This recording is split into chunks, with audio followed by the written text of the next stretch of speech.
Hello दोस्तों, नमस्कार। स्वागत है आप सभी लोगों का कंप्यूटर मास्टर चैनल की एक और नई वीडियो में। दोस्तों, आज की इस वीडियो में हम क्लिपबोर्ड और फ़ॉन्ट वाले भाग में जितने भी बटन्स दिए गए हैं उन सभी बटन्स का एमएस वर्ड में क्या काम है और उन सभी बटन्स को एमएस वर्ड में किस तरीके से इस्तेमाल करना है।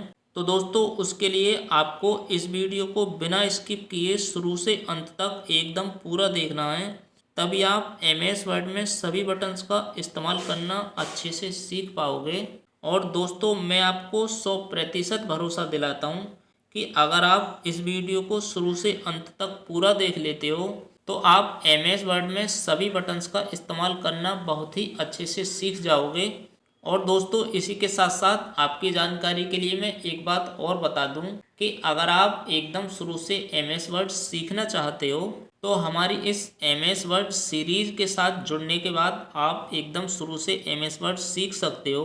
तो दोस्तों, सीरीज से जुड़ने के लिए बस आपको एक छोटा सा काम करना है कि आपको इस चैनल को सब्सक्राइब कर लेना है, साथ ही साथ घंटी का जो बटन है उसे ऑल पर सेट कर लेना है, ताकि हमारे आने वाली वीडियो की नोटिफिकेशन सबसे पहले आपको मिल सके और आप हमारी वीडियो देख पाएँ सबसे पहले। तो दोस्तों, यहाँ पर समय बिना गंवाए चलते हैं अपने टॉपिक पर। तो दोस्तों, यहाँ पर मैं सबसे पहले आपकी जानकारी के लिए बता दूं कि एमएस वर्ड में जो सबसे पहला टैब है यही होम टैब होता है और इस होम टैब को 5 भागों में बांटा गया है। सबसे पहला जो भाग है वो है क्लिपबोर्ड, दूसरा भाग है इसका फ़ॉन्ट, तीसरा भाग है इसका पैराग्राफ, चौथा भाग है इसका स्टाइल और पांचवा जो भाग है वो है इसका एडिटिंग। तो इस तरीके से होम टैब को 5 भागों में बांटा गया है। ठीक है दोस्तों, अब इस पहले वाले भाग में यानी कि क्लिपबोर्ड वाले भाग में हमें 4 बटन देखने के लिए मिल जाते हैं। एक है इसमें पेस्ट का, एक है इसमें कट का, एक है कॉपी का और चौथा है इसमें फॉर्मेट पेंटर का। तो ये फॉर्मेट पेंटर वाला जो बटन है ये बहुत काम का बटन है, तो इसे मैं अभी इसी वीडियो में लास्ट में बताऊंगा। तो दोस्तों, सबसे पहले हमें समझना है कट कॉपी पेस्ट, उसके बाद मैं आपको बताऊंगा फॉर्मेट पेंटर का इस्तेमाल कैसे कैसे इस्तेमाल करना है। तो दोस्तों, इसे समझने के लिए सबसे पहले हमें यहाँ पर कुछ टेक्स्ट ले लेने हैं। तो टेक्स्ट लेने के लिए हमें एक छोटा सा फॉर्मूला लगाना है। तो क्या फॉर्मूला है मैं पिछली वीडियो में भी आपको बता चुका हूँ। तो सबसे पहले हमें इक्वल का साइन लगाना है, उसके बाद हमें यहाँ पर टाइप करना है अपनी कीबोर्ड से रैंड, RAND रैंड, इस तरीके से। उसके बाद लगाना है ओपन ब्रैकेट, उसके बाद क्लोज ब्रैकेट और कीबोर्ड से एंटर बटन प्रेस कर देना है। तो इस तरीके से हमारे सामने कुछ लिखे लिखाई पैराग्राफ आ जाएंगे और इन पैराग्राफ को आप अपनी मर्जी के अनुसार भी मंगा सकते हैं। यानी कि अगर आप चाहते हो कि आपको प्रत्येक पैराग्राफ के अंदर केवल एक ही सेंटेंस मिले तो वो भी आप मंगा सकते हो। अभी फ़िलहाल इसके अंदर कितने सेंटेंस हैं आप देख सकते हैं कि यहाँ तक इसमें एक सेंटेंस हो गया, यहाँ पर फुल स्टॉप लगा हुआ है। उसके बाद यहाँ से यहाँ तक एक सेंटेंस ये हो गया, यानी कि 2 सेंटेंस हो चुके हैं एक पैराग्राफ के अंदर। और यहाँ से यहाँ तक ये तीसरा सेंटेंस हो गया। तो इस तरीके से एक पैराग्राफ के अंदर 3 सेंटेंस हैं। तो अगर आप चाहते हो कि एक पैराग्राफ के अंदर केवल एक ही सेंटेंस हो तो आप एक सेंटेंस भी मंगा सकते हो। तो वो मैंने आपको पिछली वीडियो में बहुत अच्छे से समझाया है, तो आप उस वीडियो को देख के आप बहुत अच्छे से समझ सकते हो। तो दोस्तों, चलिए समझते हैं कि एमएस वर्ड में कट कॉपी पेस्ट का और फॉर्मेट पेंटर का क्या यूज होता है। तो एग्जांपल के लिए मान लीजिए कि ये जो लिखा हुआ है ऑन द इंसर्ट टैब, ये हमें कट करने के बाद किसी दूसरी जगह पर लेके जाना है। तो अभी आपको कट में और कॉपी में अंतर समझना है कि क्या अंतर है। मैं आपको बहुत अच्छे से समझाऊंगा कि ऑन द इंसर्ट टैब, इसको मुझे कट करके किसी दूसरी जगह पे लेके जाना है। इस तरीके से पहले ये सेलेक्ट करना है जहाँ तक आपको ये कट करना है। ऑन द इंसर्ट टैब यहाँ तक मुझे कट करना है। तो ऊपर जो कट का ऑप्शन है इस पर अपने माउस का कर्सर लेके जाना है और यहाँ पर कट वाले ऑप्शन पर क्लिक कर देना है। तो जैसे ही आप क्लिक करोगे तो यहाँ से ऑन द इंसर्ट टैब जो था वो कट हो चुका है। तो इस तरीके से अगर आप कोई फ़ोटो या कोई पैराग्राफ या आप कोई टेक्स्ट कहीं पे कट करके लेके जाओगे तो इस तरीके से कट करने पर वो कट हो जाएगा। और इसके बाद यहाँ पर नीचे मुझे ये पेस्ट करना है। तो यहाँ पर मेरे माउस का कर्सर आ चुका है। तो अब जैसे इस पेस्ट वाले बटन पर मैं एक बार ओके करता हूँ तो इस तरीके से ऑन द इंसर्ट टैब ये नीचे टाइप हो चुका है, यानी कि नीचे पेस्ट हो चुका है। इसके बाद फिर से दोबारा से इसी पे एक बार और टैप करना है। तो इसे आप जितनी बार टैप करते जाओगे ऑन द इंसर्ट टैब ये इतनी बारी यहाँ पर पेस्ट होता रहेगा। तो ये ऊपर से कट होने के बाद ये नीचे पेस्ट होता चला जाएगा। ठीक है दोस्तों, ये आप अच्छे से समझ गए होंगे। इसके बाद यहाँ से इसे मैं कर लेता हूँ Ctrl+Z। ये मैंने Ctrl+Z कर लिया है यहाँ से। तो यहाँ से मैंने ये Ctrl+Z कर लिया है। Ctrl+Z करने के बाद ये पहले जैसा हो चुका है। इसे यहाँ से भी हम अंडो या रीडो कर सकते हैं। तो दोस्तों Ctrl+Z करने के बाद ये ऑन द इंसर्ट टैब जो लिखा हुआ था ये वापस हमारा पहले जैसा हो चुका है। अब इसके बाद समझ लेते हैं कॉपी वाले बटन का क्या काम है। तो फिर से हमें ऑन द इंसर्ट टैब को इस तरीके से सेलेक्ट कर लेना है। ऑन द इंसर्ट टैब को सेलेक्ट करने के बाद फिर से हमें क्लिपबोर्ड वाले पार्ट पर जाना है। पार्ट पर जाने के बाद हमें कॉपी वाला जो बटन है इस पर एक बार अपने माउस का कर्सर लेके जाना है और यहाँ पर क्लिक कर देना है। क्लिक करने के बाद ये कॉपी हो चुका है हमारा ऑन द इंसर्ट टैब जो था। इसके बाद नीचे आ जाना है। नीचे आने के बाद मैं चाहता हूँ कि मुझे यहाँ पर पेस्ट करना है। तो पेस्ट करने के लिए यहाँ पर पेस्ट वाला जो बटन है इस पर ओके कर देना है, यानी कि एक बार क्लिक कर देना है। तो इस तरीके से ऑन द इंसर्ट टैब नीचे पेस्ट हो जाएगा। तो अभी आप देख सकते हैं कि ऑन द इंसर्ट टैब ऊपर भी लिखा हुआ है और ये नीचे भी लिखा हुआ है। उसके बाद एक बार और पेस्ट वाले बटन पर क्लिक कर देना है। अब ये 2 बार इंसर्ट टैब यहाँ पर टैप हो चुका है। उसके बाद एक बार और कर देना है। तो जितनी बार आप इस पर टैप करते जाओगे, यानी कि जितनी बार आप इस पर क्लिक करते जाओगे, ये उतनी बार ही पेस्ट होता रहेगा। तो दोस्तों अभी आप कट में और कॉपी में अंतर समझ गए होंगे कि कट में और कॉपी में क्या अंतर है। तो दोस्तों यहाँ पे मैं आपकी जानकारी के लिए बता दूँ कि जब आप MS वर्ड में किसी फ़ोटो को या किसी पैराग्राफ को या किसी सेंटेंस को जब एक जगह से कट करते हो तो वो एक जगह से कट होने के बाद दूसरी जगह पर पेस्ट हो जाता है। वहीं पर अगर आप कॉपी का इस्तेमाल करते हो, किसी फ़ोटो को आपको कॉपी करके दूसरी जगह लेके जाना है या किसी पैराग्राफ को कॉपी करके दूसरी जगह लेके जाना है या किसी सेंटेंस को आपको कॉपी करके दूसरी जगह लेके जाना है, तो उस समय जब दोस्तों आप कॉपी करके लेके जाओगे तो कॉपी करते समय वो फ़ोटो या कोई फाइल पहली जगह भी रहेगी और जहाँ पर आप उसे पेस्ट करोगे वो उस जगह पर भी रहेगी। और अगर कट करके लेके जाओगे तो वो पहली जगह से कट हो जाएगी, उसके बाद आप दूसरी जगह पर उसे पेस्ट कर सकते हैं। तो दोस्तों अभी आप कट में और कॉपी में अंतर समझ गए होंगे कि दोनों में क्या अंतर है। तो दोस्तों कट का और कॉपी का और पेस्ट का इस्तेमाल आप शॉर्टकट की से भी कर सकते हो। तो कट की जो शॉर्टकट की है वो है Ctrl+X। तो Ctrl+X की सहायता से आप किसी फ़ोटो को या किसी फाइल को या किसी फोल्डर को या किसी पैराग्राफ को या किसी सेंटेंस को आप कट कर सकते हो। कट करने के बाद में अगर आपको पेस्ट करना है तो आप Ctrl+V का इस्तेमाल कर सकते हो। वहीं पर अगर आपको किसी फाइल को या फोल्डर को कॉपी करके लेके जाना है तो कॉपी करने के लिए आपको Ctrl+C का इस्तेमाल करना पड़ेगा। तो दोस्तों इस तरीके से आप शॉर्टकट की का इस्तेमाल करके कट, कॉपी, पेस्ट भी कर सकते हो। और दोस्तों अगर आपको शॉर्टकट की के बारे में नहीं पता है तो मैंने Ctrl+A से लेके Ctrl+Z तक की जितनी भी शॉर्टकट की हैं उनकी एक वीडियो बना के मैं इसी चैनल पे अपलोड कर चुका हूँ। तो उस वीडियो का लिंक आपको इस वीडियो के डिस्क्रिप्शन में मिल जाएगा या आपको ऊपर आई बटन में उसका लिंक दिखाई दे रहा होगा। तो इस आई बटन पर क्लिक करने के बाद भी आप उस वीडियो को देख सकते हो और Ctrl+A से लेके Ctrl+Z तक की जितनी भी शॉर्टकट की हैं उन्हें आप इस्तेमाल करना सीख जाओगे। तो दोस्तों इन सभी शॉर्टकट की का इस्तेमाल करके आप अपना अच्छा खासा समय बचा सकते हो और ये शॉर्टकट की आपको MS वर्ड में भी काम आएंगी और यही शॉर्टकट की आपको MS एक्सेल में भी काम आएंगी।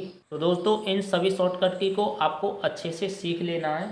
तो दोस्तों इसके बाद अब जान लेते हैं फॉर्मेट पेंटर के बारे में कि MS वर्ड में फॉर्मेट पेंटर का क्या इस्तेमाल होता है।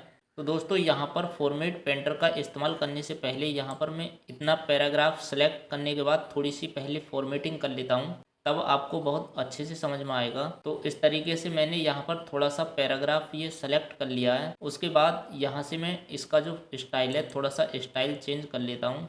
तो इस तरीके से मैंने इसका फ़ॉन्ट का जो स्टाइल है वो थोड़ा सा चेंज कर लिया है।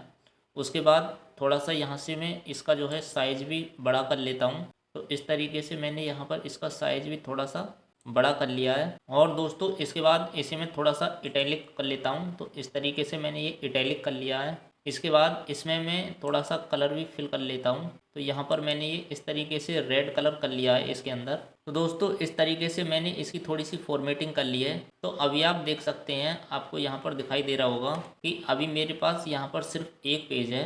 लेकिन दोस्तों जब आप MS वर्ड के अंदर काम करोगे, यानी कि ई बुक वगैरह बनाओगे या कोई बुक वगैरह तैयार करोगे MS वर्ड के अंदर, तो दोस्तों आपके पास 5 पेज भी हो सकते हैं या 10 पेज भी हो सकते हैं या उससे अधिक पेज भी हो सकते हैं जिन पर आप काम करोगे। तो दोस्तों उस समय इस तरीके से जब आप फॉर्मेटिंग करोगे तो आपको इतना तो याद नहीं रहेगा कि आपने इसके अंदर कौन कौन सी फॉर्मेटिंग अप्लाई की है, यानी कि यहाँ से मैंने कौन सा फ़ॉन्ट स्टाइल लिया है और यहाँ पर मैंने फ़ॉन्ट साइज़ क्या रखा है और कौन कौन से मैंने यहाँ से कलर सेलेक्ट किए हैं। तो दोस्तों इतना याद रखना बहुत ज़्यादा मुश्किल हो जाता है। तो दोस्तों उस समय हम फॉर्मेट पेंटर का इस्तेमाल करके एक ही बार में पूरी फॉर्मेटिंग को कॉपी कर लेते हैं। तो दोस्तों इसका इस्तेमाल मैं इस वाली लाइन में करके दिखाऊंगा आपको कि फॉर्मेट पेंटर का इस्तेमाल कैसे किया जाता है। तो दोस्तों इसका इस्तेमाल करने के लिए जहाँ पर भी हमने पहले फॉर्मेटिंग की है और ऐसी ही फॉर्मेटिंग हमें फिर से करनी है, किसी भी लाइन के अंदर अप्लाई करनी है, तो सबसे पहले आपको जहाँ पर आपने पहले फॉर्मेटिंग कर रखी है उसको इस तरीके से सेलेक्ट कर लेना है। या तो आप इस तरीके से सेलेक्ट कर लो जहाँ तक भी आपने फॉर्मेटिंग की है, या पैराग्राफ के बीच में कहीं भी आप एक बार अपने माउस से क्लिक कर दो। तो जैसे ही आप क्लिक करोगे तो इस तरीके से आपका जो माउस का कर्सर है वो बीच में टिमटिमाने लगेगा। उसके बाद आपको जाना है फॉर्मेट पेंटर वाले बटन पर और यहाँ पर अपने माउस का एक बार लेफ्ट बटन क्लिक कर देना है।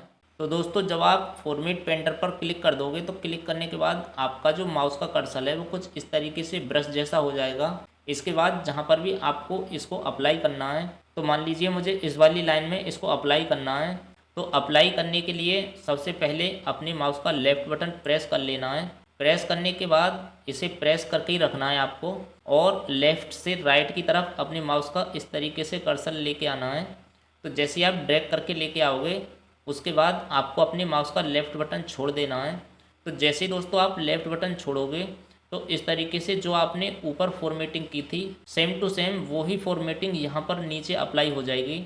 तो दोस्तों MS वर्ड में किसी भी फॉर्मेटिंग को कॉपी करने के लिए हम फॉर्मेट पेंटर का इस्तेमाल करते हैं। तो दोस्तों यहाँ पर जो मैंने ऊपर फॉर्मेटिंग की थी वही फॉर्मेटिंग सेम टू सेम यहाँ पर भी अप्लाई हो चुकी है। तो इस तरीके से आपको जहाँ पर भी इस तरीके से फॉर्मेटिंग कॉपी करके और दूसरी जगह अप्लाई करनी है तो आप इस तरीके से अप्लाई कर सकते हो। तो दोस्तों अब मैं यही आशा करता हूँ कि आप फॉर्मेट पेंटर का इस्तेमाल बहुत अच्छे से सीख गए होंगे। तो दोस्तों यहाँ पर मैं आपको अब एक चीज़ समझाने जा रहा हूँ, आपको वो बहुत ही ध्यान से समझनी है और आपकी बहुत ज़्यादा काम आने वाली चीज़ है और इसके बारे में काफ़ी कम लोग ही जानते हैं। तो दोस्तों आप इस तरीके से समझ लीजिए कि मैंने आपको भी यहाँ पर कॉपी पेस्ट के बारे में बताया था।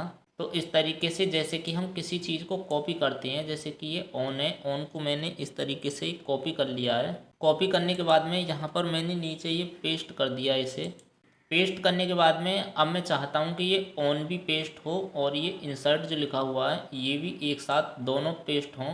तो यहाँ पर मैंने इंसर्ट को इस तरीके से सेलेक्ट कर लिया है। सेलेक्ट करने के बाद में यहाँ पर मैंने कॉपी कर लिया है और यहाँ पर नीचे में जैसे इसे पेस्ट करता हूँ तो ये खाली इंसर्ट ही पेस्ट हुआ है, ये ऑन पेस्ट नहीं हुआ है। तो दोस्तों ऐसे में मैं चाहता हूँ कि ये ऑन और इंसर्ट दोनों एक ही साथ पेस्ट हों। तो उसके लिए आपको एक छोटा सा काम करना है कि क्लिपबोर्ड की साइड में आपको यहाँ पर एक छोटा सा एरो दिखाई दे जाएगा। यहाँ पर एरो बना हुआ है, तो इस एरो पे जैसे आप क्लिक करोगे तो क्लिक करने के बाद तो इस तरीके से यहाँ पर एक विंडो ओपन हो जाएगी। विंडो ओपन होने के बाद में अब यहाँ पर आप जो भी कॉपी करोगे या जो भी कट करोगे तो उसे आप एक ही बार में यहाँ पर पेस्ट कर सकते हो। तो कैसे इसका इस्तेमाल करना है, तो सबसे पहले इसे मैं यहाँ से बैक स्पेस से हटा देता हूँ। उसके बाद यहाँ से ये इंसर्ट जो लिखा हुआ है इस तरीके से मैंने सेलेक्ट कर लिया है। सेलेक्ट करने के बाद में यहाँ से मैं इसे सबसे पहले कट कर लेता हूँ। तो यहाँ से मैंने ये कट कर लिया है। तो जैसे ही मैंने यहाँ से ये कट किया है तो कट होने के बाद में यहाँ पर ये विंडो में आ चुका है। उसके बाद ये ऑन जो लिखा हुआ है इसको भी मैंने सेलेक्ट कर लिया है और सेलेक्ट करने के बाद में यहाँ से इसे मैं कॉपी कर लेता हूँ। तो अब ये यहाँ पर ऑन भी आ चुका है और इंसर्ट भी आ चुका है। उसके बाद ये विद जो लिखा हुआ है इसको भी इस तरीके से मैंने सेलेक्ट कर लिया है। सेलेक्ट करने के बाद में इसे भी कॉपी कर लेते हैं। उसके बाद ये योर जो लिखा हुआ है इसको भी यहाँ से मैं कॉपी कर लेता हूँ। तो ये भी मैंने यहाँ पर कॉपी कर लिया है। उसके बाद एंड अदर जो लिखा हुआ है इसे भी मैं यहाँ पर कट कर लेता हूँ। तो दोस्तों इस तरीके से मैंने यहाँ से ये कॉपी और कट कर लिए हैं। अब इसका मैं यहाँ पर आपको यूज़ दिखाता हूँ कि इसका क्या यूज है। तो अब यहाँ से आपको जो भी पेस्ट करना है आप एक ही बार में यहाँ से पेस्ट कर सकते हो। अगर आपको ये जितने भी वर्ड हैं एक ही बार में पेस्ट करनी है तो यहाँ पर पेस्ट ऑल का बटन मिल जाएगा। तो जैसे आप इस पर क्लिक करोगे तो एक ही बार में जितने भी आपने यहाँ पर वर्ड कॉपी या कट किए थे वो एक ही बार में यहाँ पर पेस्ट हो जाएंगे। और अगर आप चाहते हो कि ये जितनी भी वर्ड लिखे हुए हैं ये एक एक करके यहाँ पर पेस्ट हों तो आप जो भी वर्ड को यहाँ पर क्लिक करोगे तो इस तरीके से यहाँ पर वो पेस्ट हो जाएगा। तो इंसर्ट मैंने यहाँ पर पेस्ट कर दिया है। इसके बाद में योर करना है तो योर कर सकते हो। उसके बाद में एंड अदर करना है तो एंड अदर इस तरीके से पेस्ट हो जाएगा। उसके बाद ऑन पेस्ट करना है तो ऑन पेस्ट कर सकते हो। विद करना है तो विद कर सकते हो। और एंड अदर फिर से आपको पेस्ट करना है तो फिर से कर सकते हो। जितनी बार आप एक वर्ड को पेस्ट करना चाहो उतनी बार पेस्ट कर सकते हो इस तरीके से। तो देखा दोस्तों आपने, क्लिपबोर्ड ओपन करने से हम एक ही बार में एक वर्ड को जितनी बार पेस्ट करना चाहें उतनी बार पेस्ट कर सकते हैं। तो दोस्तों इसे भी आप बहुत अच्छे से समझ गए होंगे। तो दोस्तों क्लिपबोर्ड के अंदर जितने भी बटन्स दिए गए हैं मैं आशा करता हूं कि आप उन सभी बटन का इस्तेमाल करना बहुत अच्छे से सीख गए होंगे। तो चलिए दोस्तों अब इसके बाद जान लेते हैं कि फ़ॉन्ट के अंदर जितने भी बटन्स दिए गए हैं उन सभी बटन्स का एमएस वर्ड में क्या काम है। तो दोस्तों यहाँ पर जो सबसे पहला बटन है ये आपको दिखाई दे रहा होगा। तो दोस्तों इस बटन की सहायता से हम अपने फ़ॉन्ट का स्टाइल चेंज कर सकते हैं। तो किस तरीके से स्टाइल चेंज कर सकते हैं, सबसे पहले हमें अपना फ़ॉन्ट इस तरीके से सेलेक्ट कर लेना है। जितना आप सेलेक्ट करोगे केवल उतना ही यहाँ पर स्टाइल चेंज होगा। तो दोस्तों इस तरीके से सेलेक्ट कर लेना है। सेलेक्ट करने के बाद पहले वाले बटन पर आपको क्लिक कर देना है। जैसे आप क्लिक करोगे तो इस तरीके से यहाँ पर बहुत सारे फ़ॉन्ट के जो स्टाइल हैं वो ओपन हो जाएंगे। अब आपको यहाँ से जो भी अपना फ़ॉन्ट स्टाइल रखना है तो आप अपनी इच्छा अनुसार वो फ़ॉन्ट का स्टाइल रख सकते हो। तो मैं फ़िलहाल यहाँ से एक अच्छा सा फ़ॉन्ट का स्टाइल सेलेक्ट कर लेता हूँ। तो आपको यहाँ पर जो भी फ़ॉन्ट का स्टाइल पसंद हो बस उस स्टाइल के ऊपर आपको एक बार क्लिक कर देना है। तो जैसे ही आप क्लिक करोगे तो इस तरीके से फ़ॉन्ट का स्टाइल आपका चेंज हो जाएगा। बस आपको इतना ध्यान रखना है कि जितना आप फ़ॉन्ट सेलेक्ट करोगे बस उतना ही फ़ॉन्ट का स्टाइल चेंज होगा। तो ठीक है दोस्तों, यहाँ से आपने अपना फ़ॉन्ट का स्टाइल चेंज करना सीख लिया। इसके बाद बात करते हैं दूसरे वाले बटन की जो कि है फ़ॉन्ट साइज़ का बटन। इससे दोस्तों इस बटन की सहायता से हम अपने फ़ॉन्ट का जो साइज़ है वो चेंज कर सकते हैं। तो किस तरीके से चेंज कर सकते हैं, आपको इस तरीके से अपने फ़ॉन्ट को इस तरीके से सेलेक्ट करना है। जितना आपको अपने फ़ॉन्ट का साइज़ चेंज करना है केवल उतने फ़ॉन्ट को आपको सेलेक्ट कर लेना है। इस तरीके से सेलेक्ट करने के बाद में यहाँ पर फ़ॉन्ट साइज़ वाले बटन पर आना है और इस तरीके से क्लिक कर देना है। क्लिक करने के बाद यहाँ पर आपको बहुत सारे फ़ॉन्ट के साइज़ देखने के लिए मिल जाएंगे। तो ज़्यादा से ज़्यादा आप अपने फ़ॉन्ट का जो साइज़ है वो 72 रख सकते हो। अगर इससे भी ज़्यादा आपको अपने फ़ॉन्ट का साइज़ करना है तो आपको इस बॉक्स के ऊपर एक बार अपने माउस का लेफ़्ट बटन क्लिक कर देना है। क्लिक करने के बाद अभी मान लीजिए कि मुझे यहाँ पर अपने फ़ॉन्ट का जो साइज़ है वो 200 करना है। तो मैं यहाँ पर 200 कर लेता हूँ और जैसे ही अपने कीबोर्ड से मैं एंटर प्रेस करता हूँ तो अभी आप देख सकते हैं कि मेरी जो फ़ॉन्ट का साइज़ है वो 200 हो चुका है। तो इस तरीके से दोस्तों आप अपने फ़ॉन्ट का साइज़ जितना करना चाहो तो इस तरीके से फ़ॉन्ट का साइज़ चेंज कर सकते हो। तो फ़िलहाल मैं यहाँ पर अपने फ़ॉन्ट का जो साइज़ है वो 22 कर लेता हूँ जो पहले से ही था। तो ठीक है दोस्तों, यहाँ से आपने अपने फ़ॉन्ट का स्टाइल और फ़ॉन्ट का साइज़ भी चेंज करना सीख लिया। इसी की साइड में हमें 2 बटन और देखने के लिए मिल जाते हैं। एक ये कैपिटल ए बना हुआ है और दूसरा भी ये एक कैपिटल ए बना हुआ है, लेकिन ये साइज़ में थोड़ा छोटा है। तो दोस्तों ये बड़ा ए जो बना हुआ है यानी कि ये कैपिटल ए जो बना हुआ है साइज़ में जो बड़ा ए है, अगर आप इस पर क्लिक करोगे तो इस तरीके से स्टेप बाय स्टेप आपका जो फ़ॉन्ट साइज़ है वो इस तरीके से बड़ा होता चला जाएगा। और अगर दोस्तों आपको अपने फ़ॉन्ट का साइज़ अगर छोटा करना है तो ये बड़े ए की साइड में एक ए और बना हुआ है जो साइज़ में छोटा ए है। जैसे आप इस पर क्लिक करोगे तो एक स्टेप इस तरीके से ये छोटा होता चला जाएगा। तो यहाँ पर मेरे फ़ॉन्ट का जो साइज़ था वो 22 था। तो आप एक एक स्टेप करके इसे बड़ा भी कर सकते हो और एक एक स्टेप करके आप इसे इस तरीके से छोटा भी कर सकते हो। तो ठीक है दोस्तों, यहाँ पर आपने इन दोनों बटन का भी यूज़ सीख लिया कि इन दोनों बटन को एमएस वर्ड में कैसे यूज़ करना है। अब इसके बाद यहाँ पर नीचे हमें और भी बटन देखने के लिए मिल जाते हैं, जो कि सबसे पहला बटन है ये बोल्ड का। तो अगर आपको अपने टेक्स्ट को बोल्ड करना है तो यहाँ से आप बोल्ड कर सकते हो। तो जैसे ही मैं इस पर एक बार क्लिक करता हूँ तो इस तरीके से ये बोल्ड हो जाएगा, और इस पर अगर मैं दोबारा क्लिक करता हूँ तो ये हट भी जाएगा। तो जैसे ही इस पर मैं दोबारा क्लिक करता हूँ तो इस तरीके से ये हट जाएगा, और फिर से अगर एक बार क्लिक करता हूँ तो इस तरीके से ये बोल्ड हो जाएगा। तो ठीक है दोस्तों, यहाँ से आपने अपने फ़ॉन्ट को बोल्ड और अनबोल्ड करना भी सीख लिया। अगर आपको शॉर्टकट की से करना है तो इसकी शॉर्टकट की है Ctrl+B। और अगर दोस्तों जैसे ही मैं इस पर अपने माउस का कर्सर लेके जा रहा हूँ तो इस पर लिखा भी हुआ है Ctrl+B। तो जैसे ही आप अपने कीबोर्ड से Ctrl+B को सेलेक्ट करोगे तो इस तरीके से आपका जो फ़ॉन्ट है वो बोल्ड हो जाएगा। इसी की साइड में हमें एक बटन और देखने के लिए मिल जाता है इटैलिक का। तो जैसे ही आप इस पर अपने माउस का एक बार लेफ्ट बटन क्लिक करोगे तो इस तरीके से हमारा जो फ़ॉन्ट है वो थोड़ा सा टेढ़ा हो जाएगा, यानी कि इटैलिक हो जाएगा। और इसे दोबारा से पहले जैसा करना है तो फिर से इसी बटन पर आपको एक बार क्लिक कर देना है, तो इस तरीके से पहले जैसा हो जाएगा। और इटैलिक की जो शॉर्टकट की है वो है Ctrl+I। तो दोस्तों जैसे ही मैं अपने माउस का कर्सर इस पर लेके आया हूँ तो यहाँ पर लिखा भी हुआ है Ctrl+I। तो ये इसकी शॉर्टकट की है। तो आप Ctrl+I की मदद से इसे इटैलिक कर सकते हो।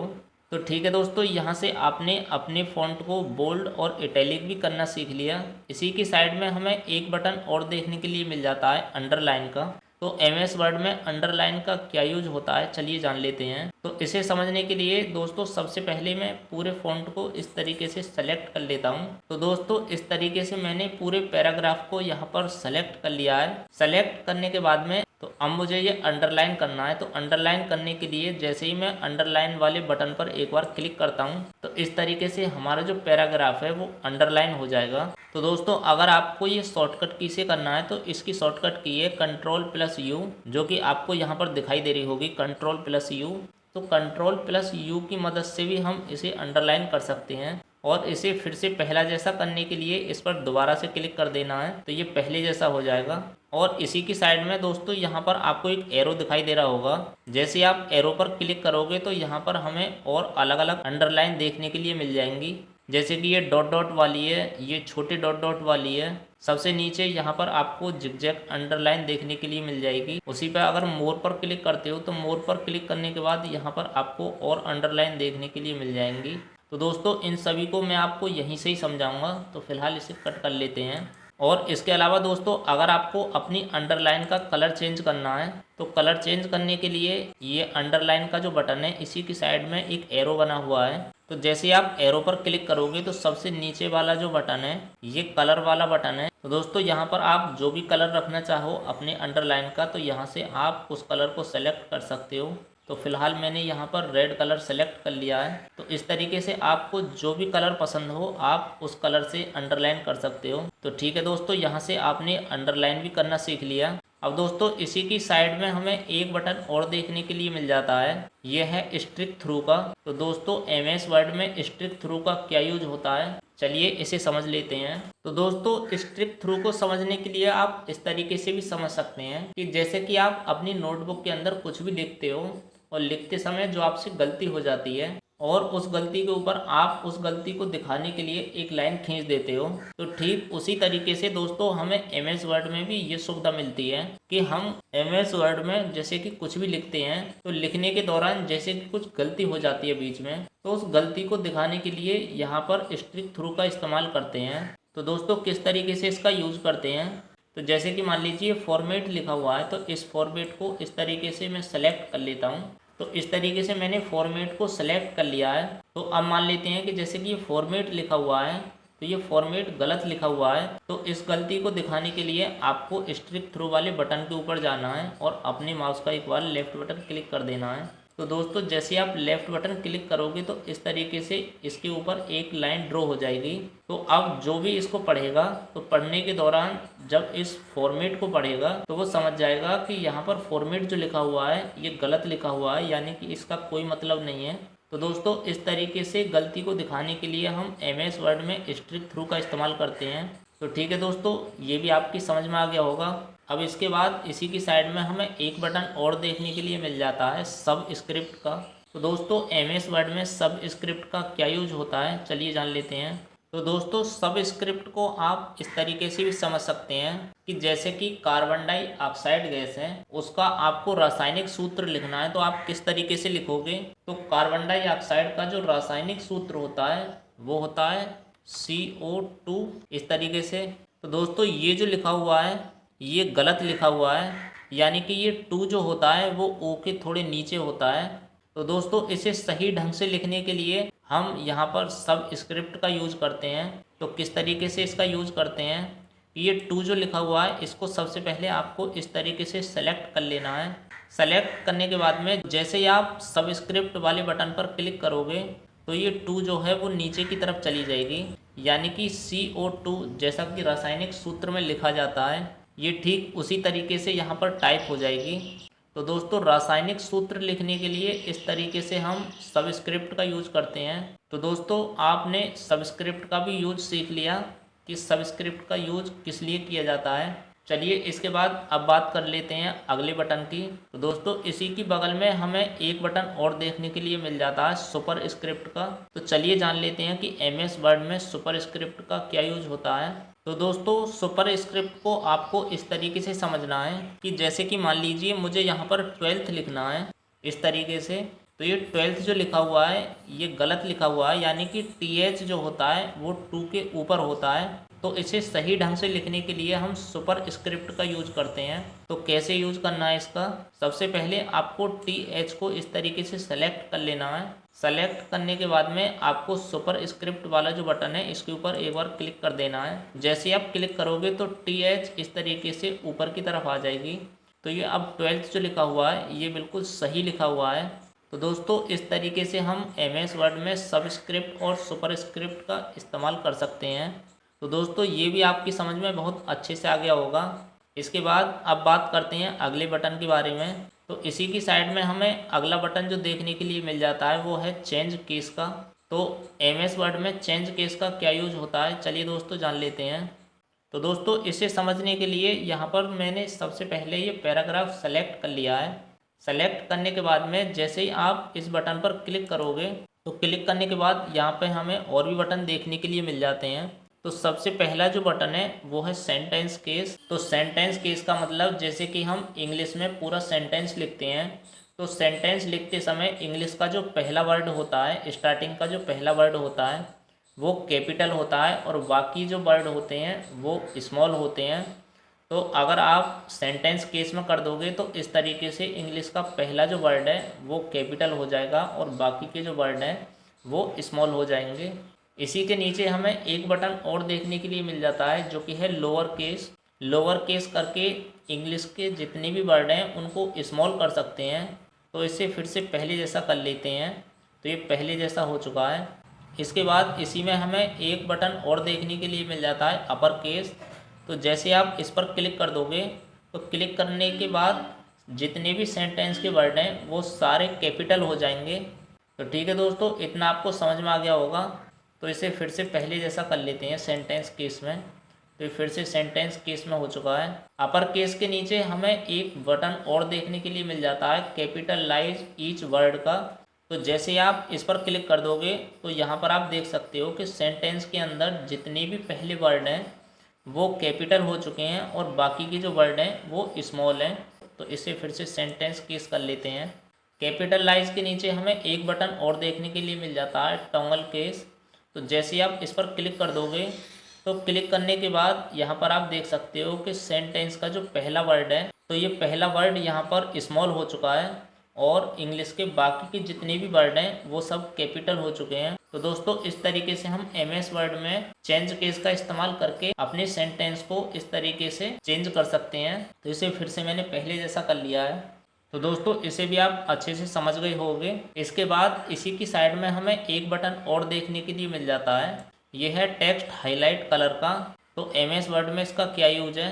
तो दोस्तों इस तरीके से मैंने ये जो पैराग्राफ है सेलेक्ट कर लिया है। सेलेक्ट करने के बाद जैसे ही हम इस बटन पर क्लिक करते हैं तो क्लिक करने के बाद तो दोस्तों इस तरीके से यहाँ पर आपको अलग अलग कलर देखने के लिए मिल जाएंगे। अब आपको जिस कलर से अपने टेक्स्ट को हाईलाइट करना है आप उस कलर से अपने टेक्स्ट को हाईलाइट कर सकते हो। तो यहाँ पर मैं पीला कलर सेलेक्ट कर लेता हूँ।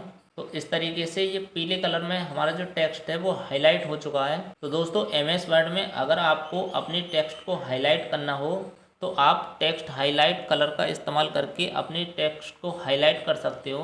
तो ठीक है दोस्तों, ये भी आपकी समझ में आ गया होगा। इसके बाद इसी की साइड में हमें एक बटन और देखने के लिए मिल जाता है जो कि है फ़ॉन्ट कलर। तो इससे दोस्तों हम अपने फ़ॉन्ट का कलर चेंज कर सकते हैं। तो किस तरीके से कर सकते हैं, तो मैंने ये नीचे की लाइन इस तरीके से पूरी सेलेक्ट कर ली है। तो सेलेक्ट करने के बाद जैसे ही मैं इस बटन पर क्लिक करता हूँ, फ़ॉन्ट कलर वाले बटन पर जैसे ही मैं क्लिक करता हूँ, तो क्लिक करने के बाद यहाँ पर आपको बहुत सारे कलर देखने के लिए मिल जाएंगे। तो जैसे ही दोस्तों आप अपने माउस का कर्सर इन कलर के ऊपर लेके जाओगे तो आपका टेक्स्ट उसी कलर का हो जाएगा।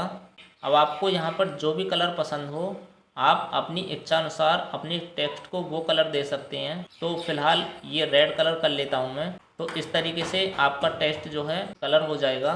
तो ठीक है दोस्तों, इसका भी इस्तेमाल आप अच्छे से सीख गए होंगे। अब दोस्तों यहाँ पर ऊपर आपको एक बटन और देखने के लिए मिल जाएगा, ये है क्लियर फॉर्मेटिंग का। तो दोस्तों जैसा कि इसका नाम है क्लियर फॉर्मेटिंग, ऐसा ही इसका काम है। तो दोस्तों MS वर्ड में इसका क्या यूज होता है, तो इसे समझने के लिए सबसे पहले मैं यहाँ पर जितना भी मैंने ये फॉर्मेटिंग की है इसके अंदर पूरी फॉर्मेटिंग को इस तरीके से मैं यहाँ पर सेलेक्ट कर लेता हूँ। जितने भी पैराग्राफ हैं मैंने सारे पैराग्राफ यहाँ पर सेलेक्ट कर लिए हैं। सेलेक्ट करने के बाद जैसे ही दोस्तों आप इस क्लियर फॉर्मेटिंग वाले बटन पर क्लिक करोगे तो अभी आप देख सकते हो कि यहाँ पर मैंने जो भी फॉर्मेटिंग की थी वो सारी फॉर्मेटिंग यहाँ पर क्लियर हो चुकी है। तो दोस्तों इस तरीके से आप इस बटन का इस्तेमाल करके पूरी फॉर्मेटिंग को एक ही बार में क्लियर कर सकते हो। तो दोस्तों यहाँ पर फॉर्मेट के अंदर जितने भी बटन हैं इनका इस्तेमाल आप बहुत अच्छे से सीख गए होंगे।